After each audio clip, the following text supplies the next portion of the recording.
قەڵەوی ینی کۆبوونەوەی کۆمەڵک نەخۆشی لە یەک کەسی پێ دەرێن قەڵەوی. قەڵەوی ئەین تاقی زۆری خواردیە کەمی سەرف کردێ لە جسمی خەزم بوویتەوە. سەبەبی قەڵەویەکە بە چار شێوازی چارەسەر دەکرێتن. شێوازی یەکەم نەمەتی حەیات بگۆڕی. نەمەتی حەیات سێ شتە: خەوت ڕێک بێخە، تاقەی کاربۆهیدرات وزەی کەم بخۆی ATP کە ATP لە شەشتی بە زۆری هەیە: گەنم، شەکر، برنج، میوە، پەتاتە، گولە بە ڕۆژە، تاقەی زۆری تێدایە. سێ جوولە باشترین، چاکترین، بێمەسرەفترین ڕاضە لە بۆ قەڵەوە خۆشەویستەکان ڕۆیشتنی بە پێیانە کە غار نەدا، چونکە غار بداتن لەبەر چۆکەکانی تێک دەچیتن و بە پێخواست بە کالەی بڕوە بە نەعلی نەڕواتن لەبەرەوەی تاوەکو تووشی ئازاری بن پێی نەبیتن.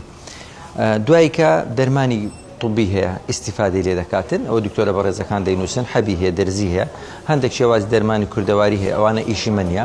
ئەوەی کە ئەمە لە میهرەبانی خەتوەی چارەمین لە چارەسەرکردن.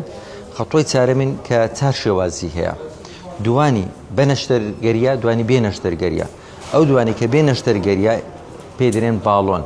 باڵۆن دوو جۆر هەیە: باڵۆنی زیرەک هەیە و باڵۆنی ئاسایی هەیە. باڵۆنی زیرەک بەبێ بەنزا دەندرێ، بەخۆی لە ڕێگەی پیساییەوە فرێ دەدرێت، لە دەویدا دەندرێت، لە ڕێگەی پیسایی فرێ دەدا و 2 مانگ زمانی لەگەرە، لەوانەیە 5 مانگ بمینێتەوە.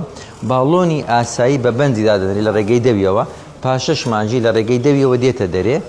ئەوە شێوازی ئیشکردنەکەی بۆشایی ناومەعیدەی داگیر دەکاتە تاوەکو خواردنی زۆر نەخوا، بەڵام ئەوژمەرجی هەیە، دەبی عملیاتی نەکردوی پێشتر، دەبی مەعیدەی نێشیتن و پێشی دەرێن دەبی هاریکار بیتن لەگەڵی کەوا پارێزی بکات، چونکە